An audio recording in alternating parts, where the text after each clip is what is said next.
सफल महिलाओं की फहरिस्त में एक नाम रेणु देवी जी का है। रेणु देवी जी को प्रथम महिला उप मुख्यमंत्री होने का गौरव प्राप्त हुआ है। वो हमारे साथ हैं, उनसे हम बात करेंगे।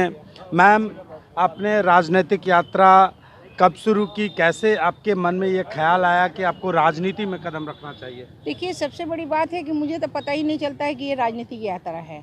मैं समाज की सेवक हूँ, समाज का काम करती हूँ और समाज के काम करते करते समाज मुझे यहाँ तक ऐसे ला दिया जो मुझे पता नहीं है। मैं समाज की आभारी हूँ, क्योंकि जब मैं छोटी उम्र में विडो हुई, जब मेरे पति गुजर गए, मेरे बच्चे छोटे थे, तो समाज ने ही मुझे सहारा दिया और परिवार ने सहारा दिया। और परिवार और समाज मिलके मुझे यहाँ तक लाने का जो कार्यक्रम हुआ है, चाहे हम डिप्टी सीएम बने, वो समाज का ही और परिवार का देन है। हमारा तो उसमें कुछ है नहीं, बस मुझे समाज की सेवा करने का मौका मिला और मैं समाज की सेवा करते रही। और समाज मुझे यहाँ तक देगा ये मुझे पता नहीं है। हम हमेशा महिलाओं की लड़ाई लड़ते रहें और भी जो भी कुरीतियाँ हैं उसकी लड़ाई लड़ते रहें और हमेशा आगे कैसे बढ़े हमारी महिला, उसके लिए भी हम काम करते रहें।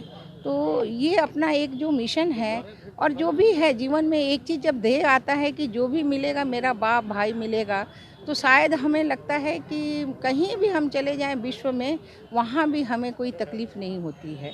सारे हमारे भाई बंधु बन जाते हैं, हमारी बहन बन जाती है और उससे भी हम काम करते हैं। तो काम करने का जो मौका मिला, तो मैं ऐसे अपना काम जिस तरह से की हूँ, समाज देखा है और आज भी समाज देख ही रहे हैं और समाज की बेटी हूँ, बहन हूँ, तो इसलिए मुझे इसकी चिंता नहीं है। कितने साल की उम्र में आप राजनीति में कदम रखी? मैं जब छोटी थी तो मैं तो पहले देखती थी, आरएसएस से हमारे परिवार के लोग जुड़े हुए हैं, मेरी माँ जुड़ी हुई, मेरा ननिहाल सारा था। उनके साथ तो मैं घूमती, अपनी नानी के साथ वो दिया छाप लेके मैं पहले घूमती रहती थी। उसके बाद मैं फिर महिला समिति में आई और उसके बाद में 88 से मैं भारतीय जनता पार्टी जब ज्वाइन की, तो लगातार पहले मैं दुर्गा वाहिनी में थी, दुर्गा वाहिनी का काम की। और उसके बाद मैं जब आई राजनीति में 88 से, तो मैं लगातार काम करते रही और आपकी कृपा से मैं 5 बार 2000 से मैं विधायक रही। बीच में थोड़ा एक हुआ गड़बड़, लेकिन लगातार मैं रही। और हमारे जो आराध्य देव कहिए और चाहे हम लोगों के जो गार्जियन कहिए, उन्होंने जो जब कभी भी हमने कुछ मांगा नहीं, वो हमेशा देते रहें। और मैं राष्ट्रीय कार्य समिति की सदस्य भी मैं 96 से हूँ। अपनी भारतीय जनता पार्टी की 4 बार महिला मोर्चा की अध्यक्ष भी रही और देश में महिला मोर्चा के नाते 3-4 स्टेट का काम भी की और अमित भाई साहब के साथ में 6 साल में राष्ट्रीय उपाध्यक्ष भी रही। और जब 2005 की सरकार बनी, उसमें मैं art and culture minister, cabinet minister भी थी और उसके बाद मैं एज ए उप मुख्यमंत्री रही। तो जितना मौका मिला हमने समाज के लिए काम किया है, हर वर्ग के लिए किया है।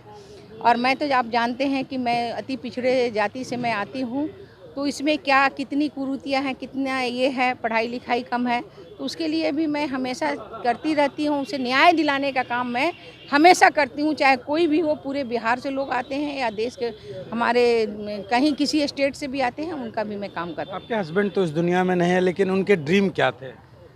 उनके तो सपने थे। मैं तो ऐसे मेडिकल, आपको पता नहीं है, लेकिन मेरे जीवन का एक कसक रह गया कि मैं मेडिकल 77 में मैं पास की थी।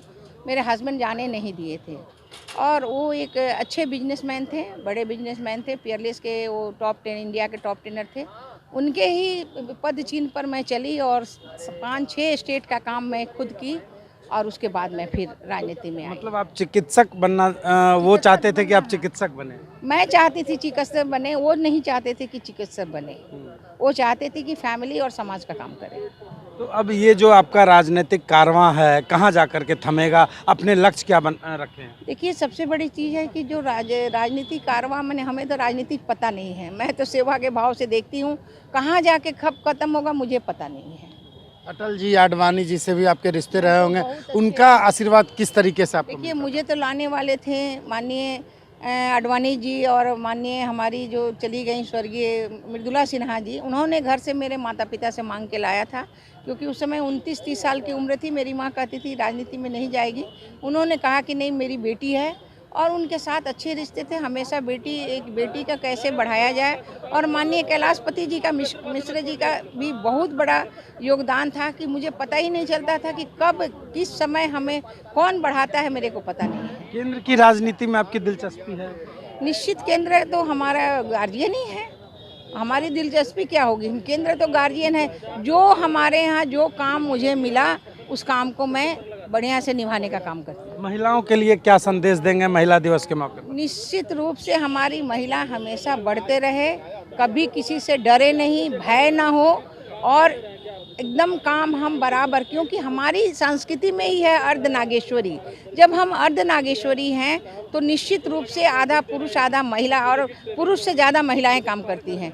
इसलिए हमेशा अर्धनागेश्वरी का रूप लेके हमें काम करने का मौका मिलते रहे, यही हमारा आशीर्वाद है। बिल्कुल, ये थी रेणु देवी जो महिला सशक्तिकरण के लिए जानी जाती हैं। इनका साफ कहना है कि महिलाएं किसी भी रूप में पुरुषों से कम नहीं है, और वो पुरुषों के साथ अगर कदम ताल कर आगे बढ़ेंगी तभी देश और राज्य तरक्की करेगा। सहयोगी अशोक के साथ रंजीत, ईटीवी भारत, पटना।